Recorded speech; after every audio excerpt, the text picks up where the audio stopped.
بسم اللہ الرحمن الرحیم۔ شروع اللہ کے نام سے جو بڑا مہربان نہایت رحم کرنے والا ہے۔ السلام علیکم پیارے دوستوں،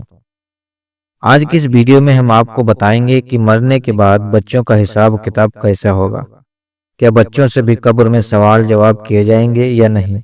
اور مرنے کے بعد بچوں کو بھی ان کی قبروں میں حساب دینا ہوگا یا نہیں۔ اور اس کے ساتھ ساتھ آپ کو یہ بھی بتائیں گے کہ مرنے کے بعد کافروں اور مشرکوں کے بچوں کے ساتھ کیا سلوک کیا جاتا ہے، اور کیا وہ مرنے کے بعد جنت میں جائیں گے یا نہیں، اور اگر کوئی معصوم بچہ کفر کر دے تو کس عمر میں اس بچے کے کفر کا اعتبار کیا جائے گا۔ ان تمام سوالوں کے جواب آج کی اس ویڈیو میں آپ کو مل جائیں گے۔ اور جو انسان ناکام رہتا ہے، آگے آنے والے امتحان اس سے کہیں زیادہ سخت اور دشوار ہو جاتے ہیں۔ مرنے والا انسان چاہے بچہ ہو، بوڑھا ہو یا نوجوان، جب اسے دفنایا جاتا ہے تو دو فرشتے اس کی قبر میں داخل ہوتے ہیں، جن کو منکر نکیر کہا جاتا ہے۔ یہ خوفناک شکل والے فرشتے اس مرنے والے شخص سے سوالات کرتے ہیں، اور وہ مرنے والا شخص ان فرشتوں کو جوابی کرن سوالات کا جواب ٹھیک ٹھیک دے دیتا ہے تو اس کو جنت کی خوشخبری سنا دی جاتی ہے، اور اگر مرنے والا شخص ان فرشتوں کے سوالوں کے جواب نہیں دے پاتا تو اس کی قبر جو جہنم کا گڑھا بنا دیا جاتا ہے۔ جیسا کہ نبی صلی اللہ تعالی علیہ وسلم نے ارشاد فرمایا کہ قبر یا تو جنت کے باغوں میں سے ایک باغ ہے، یا جہنم کے گڑھوں میں سے ایک گڑھا۔ اب بات کرتے ہیں کہ اگر کوئی بچہ بالغ ہونے کے پہلے مر گیا تو کیا اس سے بھی قبر میں حساب کتاب ہوگا یا نہیں۔ ناظرین، قبر کی کچھ آزمائش تو ایسی ہیں جو ہر ایک پر آنی ہے، جیسا کہ قبر کا ایک دفعہ بنجنا میت کو دفنانے کے بعد سب سے پہلے قبر سمٹتی ہے اور میت کو بیچ کی ہے، اور اس کے مطابق والے دلال جن سے معلوم ہوتا ہے کہ جس کسی کو بھی قبر میں اتارا جاتا ہے سب کو اس کا سامنا کرنا پڑتا ہے، اور کوئی بھی اس سے محفوظ نہیں ہے۔ علی بن ماد حضرت عائشہ رضی اللہ عنہا سے نقل کرتے ہیں کہ ان کے پاس سے ایک بچے کا جنازہ گزرا تو آپ رو پڑیں۔ آپ رضی اللہ عنہا سے عرض کیا گیا، ام المومنین آپ کیوں رو رہی ہیں؟ تو انہوں نے کہا، فوت ہونے والا تو ابھی بچہ ہے، مجھے اس پر ترس آیا کہ اسے بھی قبر دبائے گی۔ ناظرین، اب سوال یہ ہے کہ کیا بچوں سے بھی سوال جواب کیے جاتے ہیں یا نہیں، اور اگر سوال کیے جاتے ہیں تو کس عمر کے بچوں سے کیے جاتے ہیں۔ اس حوالے سے ابن القیم فرماتے ہیں، بچوں سے سوالات ہونے کے قائلین کی دلیل یہ ہے کہ ان کی نماز جنازہ پڑھی جاتی ہے، دعا کی جاتی ہے، اور یہ بھی دعا مانگی جاتی ہے کہ اللہ انہیں قبر کے عذاب اور سوالات سے محفوظ فرمائے۔ جیسا کہ حضرت ابو ہریرہ رضی اللہ عنہ سے روایت ہے کہ انہوں نے ایک بچے کا جنازہ پڑھایا اور یہ دعا فرمائی، یا اللہ اسے عذاب قبر سے محفوظ فرما۔ اور اس بات میں بھی کوئی شبہ شک نہیں کہ قبر میں ملنے والی دکھ حسرتیں اتنی شدید ہو سکتی ہیں کہ بچہ بھی اس کی وجہ سے تکلیف محسوس کرے۔ چنانچہ بچوں کا جنازہ پڑھنے والا اللہ تعالیٰ سے دعا کر سکتا ہے کہ اللہ تعالیٰ اسے اس عذاب سے بھی محفوظ رکھے۔ بعض روایت کے مطابق چھوٹے بچوں سے قبر میں سوال کیے جائیں گے، کیونکہ اللہ تعالیٰ قبر میں ان مرنے والے بچوں کی عقل کو مکمل کر دے گا، اور پھر یہ مرنے والے بچے اپنی کامل یعنی پوری عقل کے مطابق فرشتوں کو جواب دہی کریں گے۔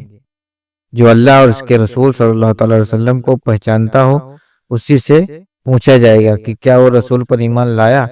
اور ان کی اطاعت کی تھی یا نہیں۔ لیکن جس بچے کو کسی اعتبار سے بھی شعور نہیں ہے، اس سے یہ سوال کیسے کیا جا سکتا ہے؟ بھلے قبر میں اسے کامل عقل دے بھی جائے تو بھی ایسی چیز کے بارے میں بالکل سوال نہیں کیا جا سکتا جس کے بارے میں اسے علم ہی نہیں ہے، اور اسے اس کا کوئی فائدہ بھی نہیں۔ اب بات کرتے ہیں ان بچوں کی جو کافروں کے گھروں میں پیدا ہوئے ہیں یا مشرکوں کے گھروں میں پیدا ہوئے اور بالغ ہونے سے پہلے مر گئے، تو کیا ایسے بچے مشرک اور کافر کہلائیں گے، اور قبر میں ان کے ساتھ کیسا سلوک کیا جائے گا؟ اس کے متعلق حضرت عبداللہ ابن عباس رضی اللہ عنہ سے روایت ہے کہ رسول اللہ صلی اللہ تعالی علیہ وسلم سے مشرکین اور کافروں کے بچوں کے بارے میں سوال کیا گیا تو آپ صلی اللہ تعالی علیہ وسلم نے ارشاد فرمایا، اللہ تعالیٰ نے جب ان بچوں کو پیدا کیا تو خوب جانتا تھا کہ ان بچوں نے بڑے ہو کر کیا کرنا ہے۔ اسی طرح ایک حدیث میں آتا ہے کہ آپ صلی اللہ تعالی علیہ وسلم نے ایک خواب دیکھا کہ آپ صلی اللہ تعالی علیہ وسلم ایک باغ میں ہیں اور ایک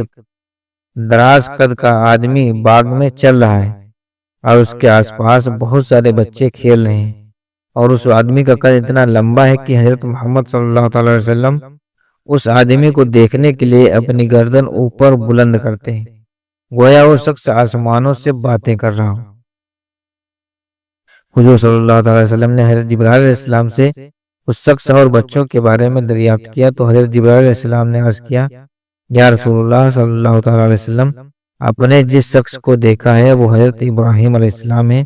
اور ان کے گرد جو بچے کھیل رہے ہیں وہ بچے ہیں جو فطرت سلیم پر پیدا ہوئے اور بالغ ہونے سے پہلے فطرت سلیم پر ہی مر گئے، یعنی وہ بچے اسلام پر ہی پیدا ہوئے اور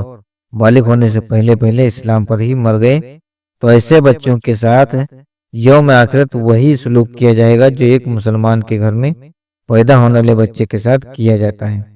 کیونکہ ہر پیدا ہونے والا بچہ اسلام پر ہی پیدا ہوتا ہے اور بعد میں بڑے ہو کر وہ کافر یا مشرک بن جاتا ہے،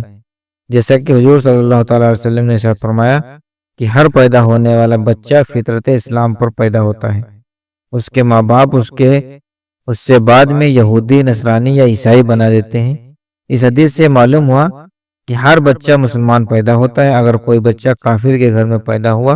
اور بالغ ہونے سے پہلے مر گیا تو اسلام پر ہی مرے گا۔ اب بات کرتے ہیں کہ بچے کو کس عمر میں گنہگار مانا جائے گا،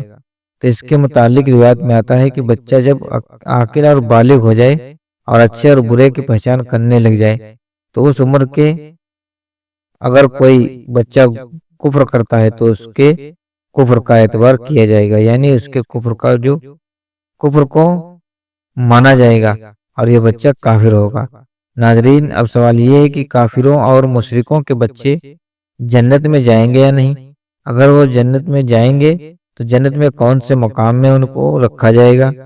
اس کے متعلق الگ الگ روایت ملتی ہیں۔ کچھ روایت کے مطابق جیسے مسلمانوں کے بچے جنت میں جائیں گے، اسی طرح کافروں کے بھی بچے،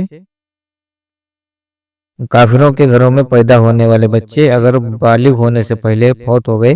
تو اللہ تعالیٰ ان معصوم بچوں کو بھی بغیر حساب کتاب کے جنت میں داخل فرمائے گا، کیونکہ اللہ تعالیٰ ارشاد فرماتا ہے کہ کسی کو جنت یا جہنم میں داخل نہیں فرمائیں گے جب تک کہ اس کو اعمال کا مکمل یعنی سمادار نہ بنا دے۔ بعض روایت کے مطابق جنت میں کافروں اور مشرکوں کے بچے مسلمان بچوں کے خادم ہوں گے۔ مجھے دوستوں، یہ تھی ویڈیو جو آپ لوگوں کے سامنے میں نے بیان کی۔ امید کرتا ہوں کہ ویڈیو آپ لوگوں کو پسند آئی ہوگی۔ اگر ویڈیو آپ لوگوں کو پسند آئے گا تو پلیز کمنٹ میں اللہ اکبر ضرور لکھیے گا، اور ابھی تک اگر ہمارے چینل پر نئے تو پلیز چینل کو سبسکرائب کر لیجئے تاکہ ہر نئی ویڈیو آپ لوگوں تک پہنچتی رہے۔